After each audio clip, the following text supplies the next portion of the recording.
wings and wonder. The shouted conversations of crew chiefs, the distant thump of a test firing, 50 caliber. Stood Second Lieutenant Ben Walker, navigator, holding a small wooden box. "You're doing what with it?" His pilot, Captain Russo, stared. "Walker, that's a Browning NM3. It fires 1,200 rounds a minute. It's not a toy." The space was the cramped, freezing, plexiglass and aluminum nose of their liberator, Dauntless Dottie. Ben's navigation table was there, surrounded by the ominous, sleek barrels of the nose gun. Inside the box was a butterfly net. Ben Walker, before the war, had been a graduate student in lepidopterology, the study of butterflies. He'd been netting silver-bordered fritillaries in a Connecticut meadow when his draft notice came.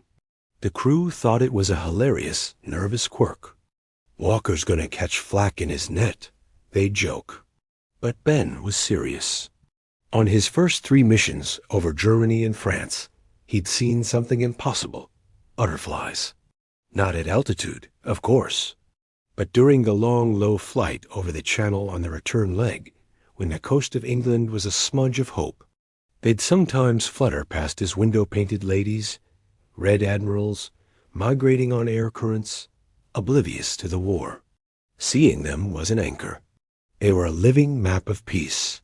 Today's mission was the worst yet. Oxygen masks fogged with terrified breath.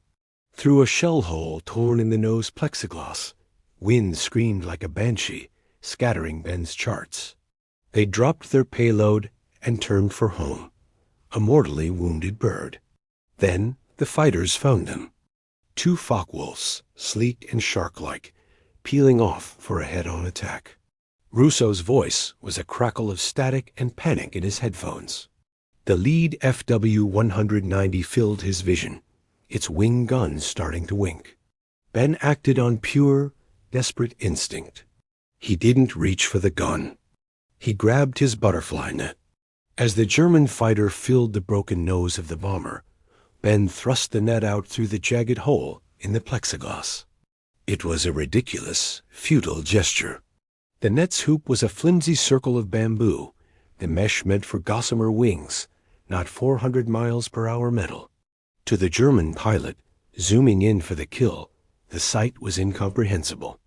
1 second, the vulnerable glass nose of the bomber was there. The next, a strange, circular, webbed object was thrust into his path. His mind, trained for gun sights and evasion, couldn't process it. It looked like some bizarre, unknown antenna, a secret weapon. He flinched. He pulled his attack a fraction of a second early, his burst of cannon fire going high and wide. A sustained burst of 50 caliber fire found the FW-190's cockpit. Silence, then cheering over the intercom. "You scared him off, Walker." "What the hell did you do?" Ben pulled the tattered net back inside. The mesh was shredded by the wind. The bamboo hoop cracked. He looked at it, then out the hole.